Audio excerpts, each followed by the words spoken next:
गांधी राष्ट्रपिता बापू अपने बारे में लिखते हैं कि जब मैंने मैट्रिक की परीक्षा पास की, देश की और गांधी कुटुंब की गरीबी ऐसी थी कि अहमदाबाद और बंबई जैसे परीक्षा के दो केंद्र हो, तो वैसे स्थिति वाले काठियावाड़ निवासी नजदीक के और सस्ते अहमदाबाद को पसंद करते थे। वही मैंने किया।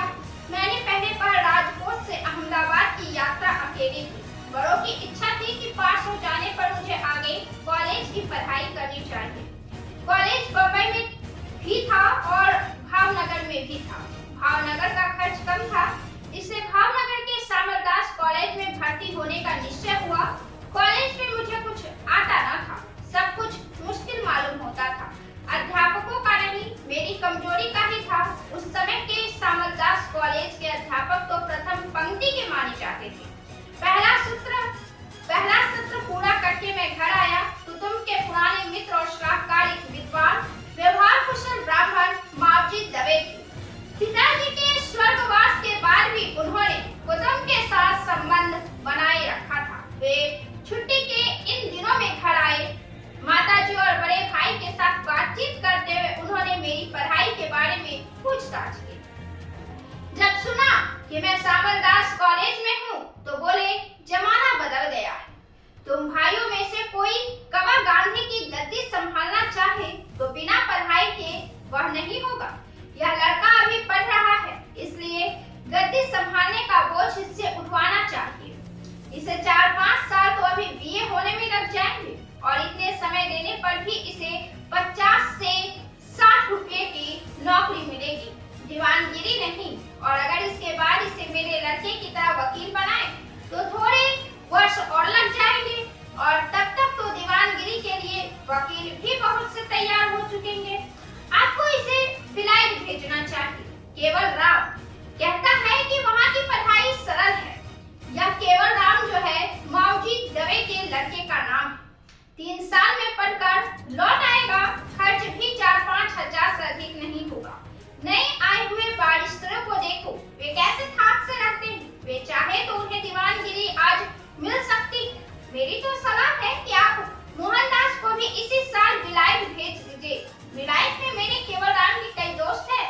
वह उनके नाम सिफारिश पत्र दे देगा तो उसे वहाँ कोई कठिनाई नहीं होगी। जोशी जी, जो मावजी दवे को हम इसी नाम से पुकारते थे, उन्होंने मेरी तरफ देखकर मुझसे ऐसे लहजे में पूछा मानो उनकी सलाह के स्वीकृति होने में मुझे कोई शंका ही न हो।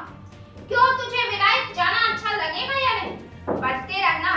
मुझे जो भाता था वही बैठ ने बता दिया। मैं कॉलेज की कठिनाइयों से डर तो गया ही था। मैंने कहा, मुझे विलायत भेजे तो बहुत ही अच्छा है। मुझे नहीं लगता कि मैं कॉलेज में जल्दी पास हो सकूंगा, पर क्या मुझे डॉक्टरी सीखने के लिए नहीं भेजा जा सकता?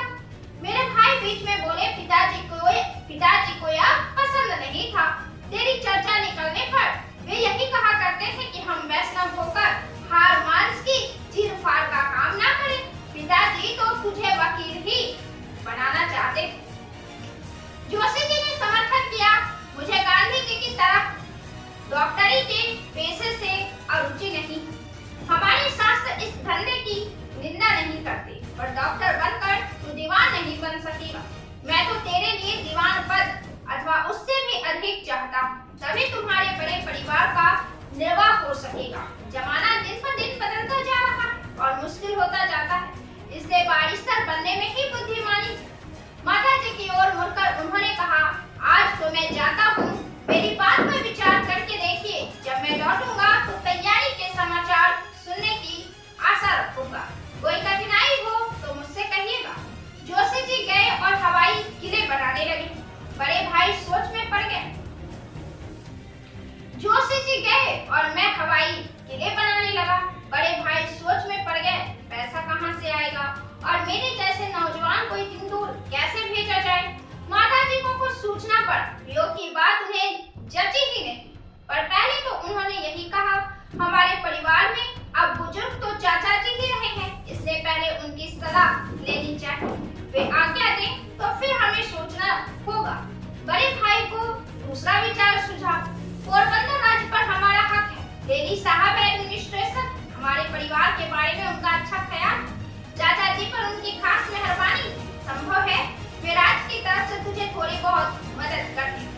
यह सब अच्छा लगा। मैं पोरबंदर जाने के लिए तैयार हुआ। उन दिनों रेल नहीं था, बैलगाड़ी का रास्ता था। 5 दिन में पहुंचा जाता था। मैं कह चुका हूँ कि मैं खुद डरपोक था, पर इस बार मेरा डर भाग गया। भिलाई जाने की इच्छा ने मुझे प्रभावित किया। मैंने धोराजी तक की बैलगाड़ी की। धोराजी से आगे 1 दिन पहले पहुंचने के विचार से ऊंट किराए पर लिया। ऊंट की सवारी का भी मेरा यह पहला अनुभव रहा था। मैं पोरबंदर पहुंचा। चाचा जी को साष्टांग प्रणाम किया। सारी बात सुनी। उन्होंने सोचकर जवाब दिया, मैं नहीं जानता कि विलायत जाने पर हर धर्म की रक्षा कर सकते हैं या नहीं। जो बातें सुनता हूँ उनसे तो सब पैदा होता है। मैं जब बड़े बारिशरों से मिलता हूँ तो उनके रहन सहन में साहबों की रहन सहन में कोई भेद नहीं पाता। खाने पीने का कोई बंधन उन्हें होता ही नहीं। सिगरेट तो कभी उनके मुंह से छूटती ही नहीं। पोशाक देखो तो वह भी नकली। यह सब हमारे कुटुंब को शोभा न देगा। पर मैं तेरे साहस में बाधा नहीं डालना चाहता। मैं तो कुछ दिनों बाद यात्रा पर जाने वाला हूँ। अब मुझे कुछ ही साल जीना है। मृत्यु के किनारे बैठा हुआ मैं तुझे विलायत जाने की समुद्र पार करने की इजाजत कैसे दूं? लेकिन मैं बाधक नहीं बनूंगा। सच्ची इजाजत तो तेरी माँ की है। अगर वह तुझे इजाजत दे दे तो तू खुशी खुशी जाना। इतना कहना कि तुझे रोकूंगा नहीं, मेरे लिए आशीर्वाद तो है। मेरे आशीर्वाद तो तुझे है। मैंने कहा, इससे अधिक की आशा तो मैं आपसे रख नहीं सकता। अब मुझे अपनी माँ को राजी करना होगा।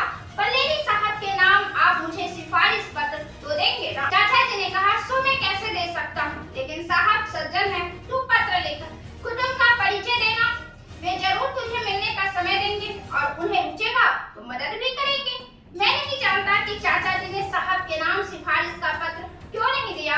मुझे धुंधली से याद है कि विलायत जाने के धर्म विरुद्ध कार्य में इस तरह सीधी मदद करने में उन्हें संकोच हुआ।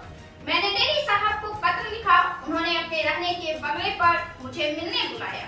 उस बंगले की सीढ़ियों पर चलते हुए मुझसे मिल गए और मुझे यह कहकर चले गए, तू बीए कर ले, फिर मुझसे मिलना। अभी कोई मदद नहीं दी जा सकेगी। मैं बहुत तैयारी करके कई वाक्य रखकर गया था। नीचे झुककर दोनों हाथों से मैंने सलाम किया था, पर सारी मेहनत बेकार हुई। उनकी उदारता की सीमा न थी। उनका प्रेम पिता के समान था।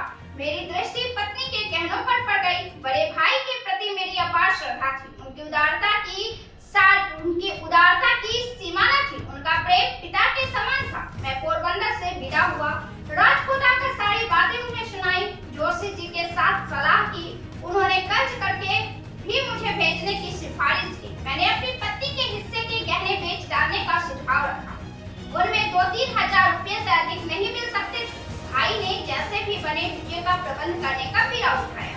माता जी कैसे समझती? उन्होंने सब तरह की पूछताछ शुरू कर दी। कोई कहता नौजवान लोग विलायत जाकर बिगड़ जाते हैं, कोई कहता वे मांसाहार करने लगते हैं, कोई कहता वहाँ शराब के बिना तो चलता ही नहीं है। माता जी ने मुझे ये सारी बातें सुनाई। मैंने कहा, पर तू मेरा विश्वास नहीं करेगी। मैं तुझे धोखा नहीं दूंगा। शपथ पूर्वक कहता हूँ कि मैं इन तीनों चीजों से बचूंगा। अगर ऐसा खतरा होता तो जोशी जी जो जाने देते। माता जी बोली, मुझे तेरा विश्वास है, पर दूर देश में क्या होगा? मेरी तो अकल काम नहीं करती। मैं बेचन जी स्वामी से पूछूंगी।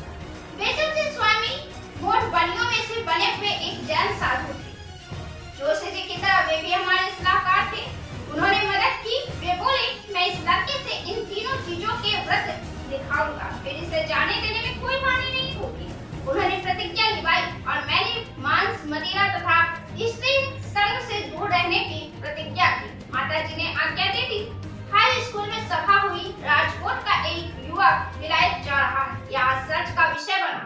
मैं जवाब के लिए कुछ लिख कर ले गया था। जवाब देते समय उसे मुश्किल से पढ़ पाया। मुझे इतना याद है कि मेरा सिर घूम रहा था, शरीर कांप रहा था।